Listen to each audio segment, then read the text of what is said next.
بندر لنگا ایک ایسی جگہ ہے ایران کی کہ جو شاید کم نام آپ لوگوں نے سنا ہوگا. یہ تقریباً وہ علاقہ ہے کہ جس علاقے میں نارملی غیر شیعہ مسلمان رہتے ہیں, لہذا ذکر بھی کم آتا ہے ہم لوگوں کے درمیان. بندر لنگا کے امام جمعہ, آپ جانتے ہیں کہ وہاں کے اوپر امام جمعہ کو باقاعدہ مقرر کیا جاتا ہے. ایسے نہیں ہے کہ جس طرح سے آپ نے مثلا کسی شخصیت کو پسند کیا اس کے پیچھے آپ نماز پڑھنے لگے, نہیں, امام جمعہ کے لیے باقاعدہ تقرر ہونا ضروری ہے. اس کی صفتوں کو دیکھ کر, اس کے کردار کو دیکھ کر, اس کے علم کو دیکھ کر مقرر کیا جاتا ہے. بندر لنگا کے امام جمعہ انہوں نے اچانک اپنی شیعیت کا اعلان کر دیا. غیر تھے, متوجہ ہے میں کیا عرض کر رہا ہوں, لیکن اچانک انہوں نے اعلان کیا. یہ پورا واقعہ ایک کتاب چھپتی ہے فارسی زبان کی, انتظار, اس کی 5ویں جلد جو تقریباً شاید 2004 یا 2005 کی ہے, اس میں یہ پورا واقعہ تفصیل سے لکھا ہوا ہے. اگر کسی کو ریفرنس چاہیے تو میں فوٹو بھی بھیج سکتا ہوں. اور یہ واقعہ نقل کیا ہے خود بہت بزرگ مجتہد گزرے ہیں, آیت اللہ العظمیٰ شیخ جواد تبریزی علیہ الرحمت والرضوان, انتقال کر گئے. آیت اللہ العظمیٰ آغاخوئی کے بڑے نیک اور بہترین شاگردوں میں تھے. آپ جانتے ہیں کہ یہ دو بزرگ شخصیتیں, ایک آیت اللہ وحید خراسانی اور ایک شیخ جواد تبریزی, یہ دونوں بڑی عظیم شخصیتیں تھیں. یہ فقہ کے ماہر تھے, وہ اصول کے ماہر ہیں. آیت اللہ وحید خراسانی اصول میں بے نظیر شخصیت ہیں, اور شیخ جواد مرحوم علیہ رحمت والرضوان فقہ کی دنیا میں بے نظیر انسان تھے. یہ دونوں کو پروردگار نے آیت اللہ العظمیٰ آغاخوئی کے شاگردوں کے درمیان ایک ممتاز شخصیت بنایا. آیت اللہ شیخ جواد تبریزی علیہ رحمت والرضوان نے یہ واقعہ نقل کیا اس وقت کہ جب یہی بندر لنگا کے امام جمعہ نے آ کر ان کے ہاتھ پر اعلان کیا کہ میں شیعیت کا اعلان کر رہا ہوں. شاید ہو سکتا ہے 2-3 منٹ بات آگے بڑھ جائے, لیکن آج سن لیجیے آپ. انہوں نے واقعہ نقل کرتے ہوئے بتایا کہ انہوں نے بندر لنگا کے امام جمعہ نے کیوں شیعیت کا اعلان کیا, صرف اس بنا پر کہ ان کو آخری امام نے ایک نصرت کے ذریعے سے مشکلات سے بچا لیا تھا.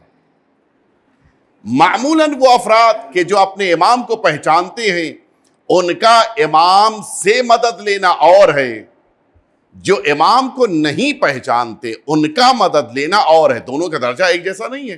اسی لیے آپ جانتے ہیں ریسرچ اور تحقیق کر کے شیعیت کو اختیار کرنے والوں کا درجہ ان سے بلند ہے کہ جو خاندانی طور پہ شیعیت کو اختیار کیے ہوئے. دونوں میں فرق ہے. یہ وہ انسان کہ جس نے کہاں مشکل آن پڑی تھی کیسے مدد کیا.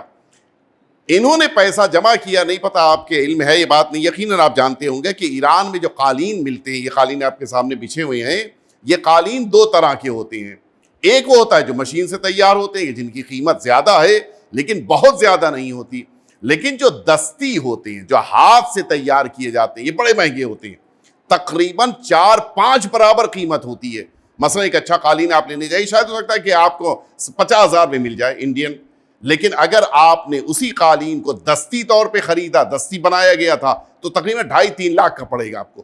5 برابر قیمت ہو جاتی ہے اس کی, بڑھ جاتی ہے, 6 برابر بھی قیمت ہو جاتی ہے. بڑے قیمتی سمجھے جاتے ہیں اور ان کی اہمیت بھی زیادہ ہوتی ہے, عمر بھی زیادہ ہوتی ہے, ان کی صاف صفائی بھی الگ ہوتی ہے, ان کا دیکھنے سے بھی پتہ چلتا ہے کہ یہ دستی ہیں اور بہت زیادہ اہمیت رکھتے ہیں. بڑا شوق تھا انہیں کہ میرے گھر میں, اچھا آپ جانتے ہیں ایرانی کلچر میں قالین کی بڑی اہمیت ہے, قالین ہونا چاہیے گھر میں. ہو ہی نہیں سکتا کہ زمین ہو اور فرش خالی ہو, فرش نہ ہو وہاں کے اوپر. بڑی تمنا تھی کہ میرے گھر میں جو فرش ہو وہ دستی قالین ہونا چاہیے. اچھا اس کام کے لیے پیسہ چاہیے, رقم چاہیے.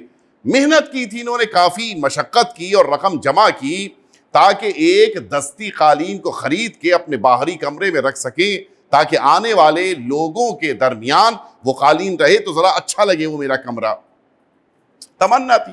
اچھا کوئی عیب بھی نہیں ہے, انسان کا حلال طریقے سے اللہ کی نعمتوں کا استعمال کرنا یہ اللہ نے پوری اجازت دی, اس میں کوئی مشکل بھی نہیں ہے. انہوں نے رقم جمع کی اور کافی وقت لگ گیا اس رقم کے جمع کرنے میں, اور پھر یہ گئے انہوں نے جا کر دکان کے اوپر, وہ بغل کے کسی, چونکہ یہ دستی قالین معمولاً گاؤں میں زیادہ بنتے ہیں, شہروں میں لا کے فروخت کیے جاتے ہیں تو ان کا آنے آنے کا خرچہ بڑھ جاتا ہے, اور شو روم والے پھر اور اس کا کرایہ الگ سے لے لیتے ہیں, پیسہ لے لیتے ہیں. انہوں نے پاس کے کسی گاؤں میں جا کر کہ لوگ بناتے ہیں اپنے ہاتھوں سے, کسی سے خریدا جائے. گئے پاس کے کسی گاؤں میں, قالین پسند کیا, خریدا, اور لے کے واپس آنے کے لیے انہوں نے گاڑی والے سے بات کی, یہ جو وانٹ ہوتی ہے کہ تم میرے اس قالین کو پہنچا دو میرے گھر تک.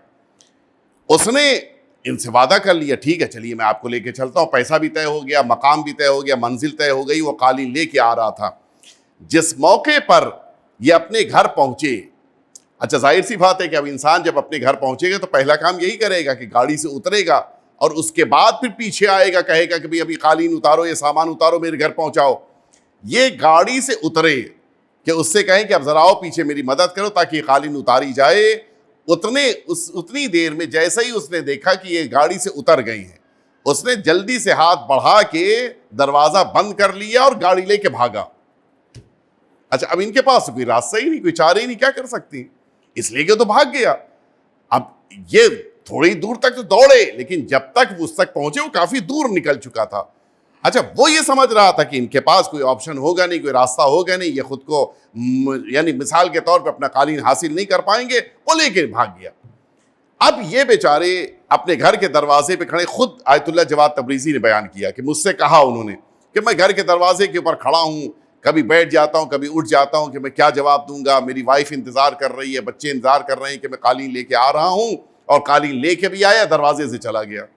میں کروں تو کیا کروں, بڑے بے چین پریشان, کبھی رو رہے ہیں, کبھی آنسو پوچھ رہے ہیں.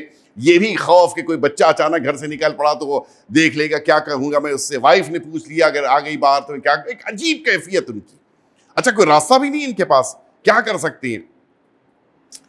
انہوں نے اس موقع پر اچانک یہ احساس پیدا ہوا, یہ بھی اللہ کی توفیق ہوتی ہے کہ اس موقع پر انسان اپنے امام سے فریاد کرے. لوگ ہم پہ یہ بھی اعتراض کرتے ہیں نا کہ ہم لوگ اپنے امام سے کیوں مانگتے ہیں. ہم اس لیے مانگتے ہیں کہ ان سے ملتا ہے, نہ ملتا ہوتا تو ہم بھی نہ مانگتے. انہوں نے اچانک ان کو یاد آیا کہ یہ شیعہ اس بات کے قائل ہیں کہ ان کے امام زندہ ہیں, اور آج میں مشکل میں گھرا ہوں, اگر وہ امام ہیں تو میرے بھی تو امام ہیں. میرا نہ ماننا ان کی امامت کے دائرے کو محدود تو نہیں کرتا ہے. یہ تو نہیں ہوگا کہ مثلا کوئی شخص کہہ دے کہ آپ امام نہیں ہیں تو ان کی امامت محدود ہو گئی, بس ماننے والوں کے درمیان ہے. اچھا پڑھی لکھی شخصیت ہے, امام جمعہ ہے, عالم ہے. کہ میں نے یہ سوچنا شروع کیا کہ واقعاً اگر وہ امام ہیں تو میرے بھی امام ہیں, اور اگر نہیں ہیں تو بہترین موقع ہے ابھی آزما لیا جائے. انہوں نے کہا کہ میں آپ کو نہیں مانتا ہوں, نہ پہچانتا ہوں, لیکن اتنا جانتا ہوں کہ کوئی ایک شخصیت روئے زمین پر ضرور ہونی چاہیے جو نمائندہ پروردگار ہو. آپ اگر واقعا نمائندہ پروردگار ہیں, حجت پروردگار ہیں, امام معصوم ہے روئے زمین پر, اللہ کی طرف سے آپ مقرر شدہ ولی ہیں, میں آپ سے التماس کرتا ہوں کہ میری اس بڑی مشکل سے مجھے نجات عطا کر دیجیے. اور اگر آپ نے نجات دے دی تو میں وعدہ کرتا ہوں کہ میں آپ کے مذہب کو اختیار کر لوں گا, آپ کو امام مان لوں گا. اور اگر آپ نے نہیں مانا تو پھر تو مسئلہ ہی نہیں ہے. اچھا کبھی کبھی انسان جو ہے وہ دھمکی بھی دیتا ہے کہ پھر اگر نہیں میرا کام ہوا تو مائک تو میرے پاس رہتا ہے. نہیں پتا آپ متوجہ ہوئے نہیں ہوئے, پھر میں اعلان کروں گا کہ یہ شیعہ جتنے سب جھوٹ بولتے ہیں, غلط کہتے ہیں, اس لیے کوئی ہے ہی نہیں مدد کرنے والا. کہنا اور ہے, ماننا اور ہے, مدد کر دینا اور ہے. میں پھر مائک کے اوپر اعلان کروں گا اپنا. انہوں نے کہا میں اسی پس و پیش میں تھا اور بار بار فریاد کر رہا تھا, دعا کر رہا تھا. اچھا ایسا جب موقع آتا ہے, انسان جب خطاب کرتا ہے کسی ولی پروردگار سے تو دونوں پہلو اس کے دل میں ہوتے ہیں. نہ جانے دعا قبول ہوگی یا نہ جانے قبول نہیں ہوگی, یہ دونوں پہلو کے درمیان کشمکش ہوتی ہے. آپ امام معصوم کے سامنے بھی جاتے, کربلا معلیٰ جاتے ہیں, اب یہ احساس نہ جانے دعا قبول ہوگی یا نہیں ہوگی. اس درمیان انسان یہ غور کرنے کی کوشش کرتا ہے کہ حالات کیسے ہیں. حالات کی چینجنگ اس کو قوت دیتی ہے, طاقت دیتی ہے. ایک پورا تفصیلی گفتگو جس میں مجھے نہیں جانا ہے. اچانک انہوں نے کہا کہ میں نے دیکھا کہ وہی گاڑی والا جو میرے قالین کو لے کے بھاگا تھا وہ آیا, میرے دروازے پر آ کے رکا. مجھ کو دیکھا کہ اس عالم میں دروازے بیٹھ چکا تھا, دروازے بیٹھا ہوا ہوں. اس نے مجھ سے پوچھا کہ یہ بتائیے اس قالین کو اتار کے رکھنا کہاں ہے.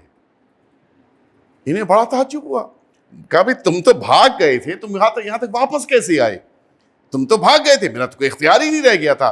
اس نے کہا کہ میں تو بھاگ گیا تھا اور اس میں کوئی شبہ نہیں کہ مجھ پر آپ کا کوئی اختیار باقی نہیں بچا تھا. بالکل آپ مجھے نہیں پکڑ سکتے تھے, اس لیے کہ میں اس شہر کا رہنے والا ہوں ہی نہیں. میں تو سامان لے کے, آپ نے کہا تھا لے کے آ گیا ہوں. اس گاؤں میں بھی بتایا اس نے کہ میں فلاں شہر کا رہنے والا ہوں. اس گاؤں آیا تھا سامان اتارنے کے لیے, واپس جا رہا تھا, آپ نے روک لیا. میں نے کہا چلو ٹھیک ہے, اس شہر میں بھی سامان پہنچا دیتے ہیں. میں نہ اس شہر سے متعلق ہوں نہ اس گاؤں سے متعلق ہوں, مجھے آپ یقیناً نہیں پکڑ سکتے تھے. لیکن جس موقع پر میں اپنے گھر بھاگ کے پہنچا, یہاں پاس میں بتایا اس نے کہ کوئی گودام تھا میرا رکھا ہے یہاں پہ میرے جان پہچان والے کا. میں اس گودام تک پہنچا اور میں نے سوچا کہ چپکے سے قالین کو یہاں چھپا دیا جائے اور پھر وہاں اپنی گاڑی لے کے میں چلا جاؤں گا. دو چار ہفتے کے بعد آ کے قالین اٹھا لے جاؤں گا. نہ اس کو پتا ہے کہ قالین کون سی ہے, نہ کسی اور کو پتا ہے, چھپی رہے گی قالین. ایسے لے کے جاؤں گے تو ہر طرف پوچھا جائے گا. کہ میں نے سوچا کہ اس کے گودام میں اس قالین کو اس گیراج میں چھپا دیا جائے اور پھر واپس میں چلا جاؤں گا, پھر بعد میں آ کے لے جاؤں گا. اپنے دوست سے میں نے بات بھی کر لی اور اس کے گیراج میں جب داخل ہوا گاڑی لے کر, اب جب میں نے اس کو اتارنا چاہا تو لاکھ میں نے کوشش کی, اس گاڑی سے وہ قالین اترا ہی نہیں. ایسا اس میں جام ہو گیا تھا. ابھی تک کہتا اس کا بیان, ابھی تک میں متوجہ نہیں تھا, بالکل جام ہو گیا تھا. اس کے بعد اب میں نے سوچا کہ چلو ٹھیک ہے قالین لے کے ہی میں اپنے شہر چلا جاتا ہوں. اب جو میں نے سوچا کہ اس گیراج سے باہر نکلا جائے, تو اب میں نے لاکھ کوشش کی. وہ گیراج کا جو دروازہ جو آٹومیٹک تھا وہ نیچے جو بند ہوا تو کھلنے کا نام ہی نہیں لے رہا تھا. اچھا آٹومیٹک میں ہوتا ہی ہے کہ آپ کے پاس اگر ریموٹ ہے تب تو کھول دیں گے, ریموٹ نہیں ہے تو پھر مالک چاہیے کہ جس کے پاس ریموٹ ہوگا. کہ میں بڑی پریشانی میں, بات کیا ہے, اچانک مجھے اس وقت احساس ہوا کہ بقیہ لوگ تو الگ ہوتے ہی ہیں, جن کا مال تھا وہ مولانا صاحب ہیں, اور اس کے معنی یہ ہے کہ ان کے پاس کوئی دعا, کوئی پاور, کوئی طاقت, کوئی ایسا علم ضرور ہے کہ جس کی بنا پر انہوں نے یہ بندش پیدا کر دی ہے اور میں اس قالین کو اپنا نہیں بنا پاؤں گا. میں نے اسی وقت ارادہ کیا کہ میں قالین لے جا کے مولانا صاحب کو واپس کی دیتا ہوں اور میں نجات پالوں گا, ان سے معافی مانگ لوں گا, میں چلا جاؤں گا. کہ جیسے ہی میں نے ارادہ کیا دروازہ کھل گیا.